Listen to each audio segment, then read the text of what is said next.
What's up guys, Everything Apple Pro here, and I've been waiting for this one for a while. Today I'm going to show you a smartphone that tries to outdo the competitors by doing something completely different, something that nobody really asked for but at the same time is kind of cool. A display on the back. So let's take a look at the Meizu 7 Pro today, and is it better with two displays? Does two displays really change the user experience so much that you would want to switch to this phone? It actually has a couple other advantages to other smartphones that I'm going to talk about, but let's go ahead and take a look at one of the most unique offerings in the smartphone world right now.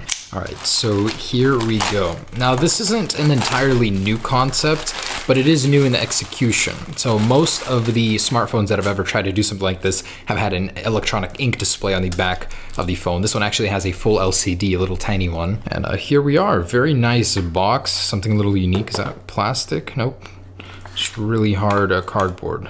Oh no, that is plastic. Very unique opening. So there it is. Nice experience. Apple said the experience always makes the first impression. So wow, very unique. This is like the first smartphone box I've opened where you slide the phone out like a cassette tape over here. All right, so Meizu Pro 7 here. It's a very slim phone. Reminds me a lot of the OnePlus 5 from the back. And there it is. So logo down here. I like that they did something different. The dual lens looks a lot different from the standard devices that try to copy Apple, and I've actually made a video about that already. And here's that little tiny display. So about 2 inches there. And over here, let's go ahead and power it on and see what it has going for it. So volume on top over here. Very interesting orientation. Beveled in there. Meizu. Very, very similar to the OnePlus 5 on the exterior. And this right now goes for about $450, $470. So let's see if the price is justified here. Anyways, pretty standard stuff, I'm guessing, in there. Oh, and that's so cute. It's got its own little boot up logo as well. All right, so here it is.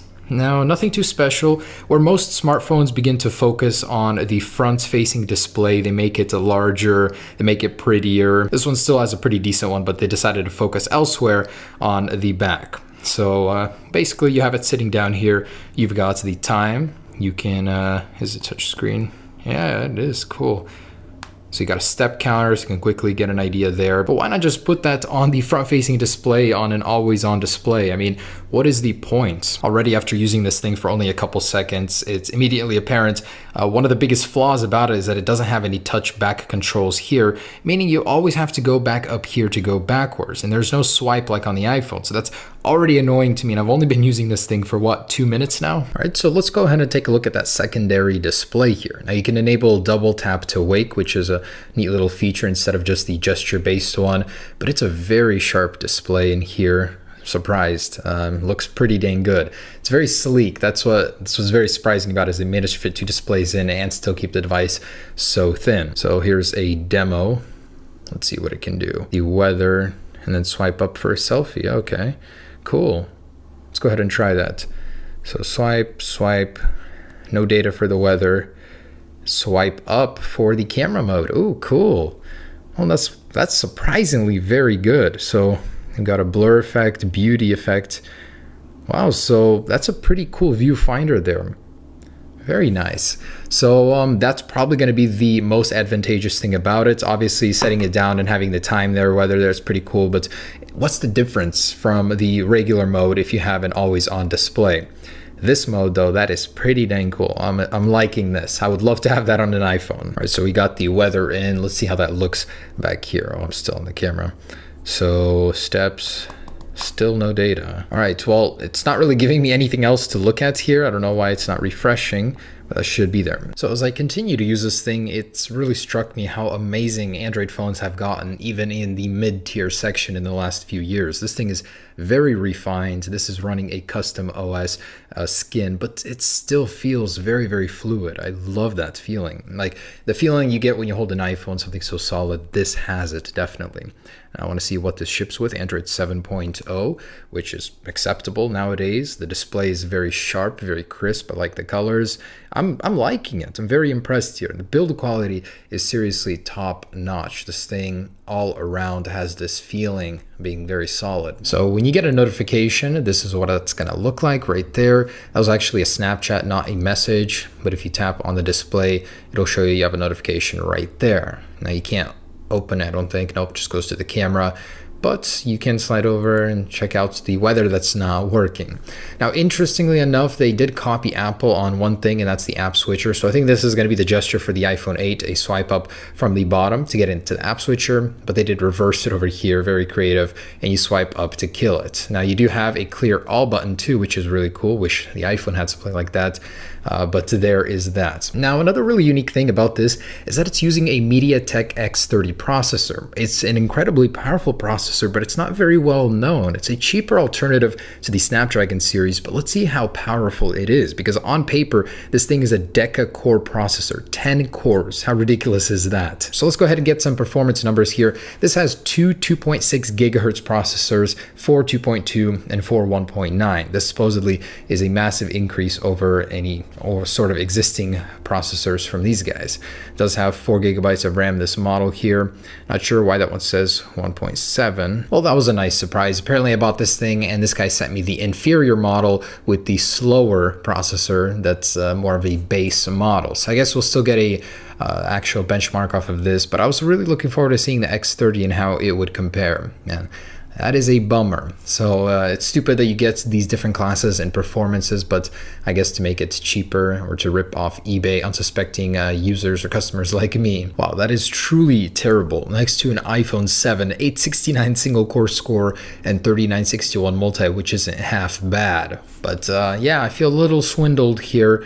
Paid for something and didn't get it. Anyways, last thing I wanted to cover was the dual 12 megapixel camera, as well as the fingerprint sensor, and see how they compare to the iPhone. All right, so with the screen off, 1, 2, 3. Oh, wow. That's actually very surprisingly fast here. Has no animation at all. So 1, 2, 3. All right, 1, 2, 3. Wow, that is at least twice as fast as the iPhone 7. Well, when it registers here. 1, 2, 3. There we go. So with the screen on, let's see that on both. 1, 2, 3.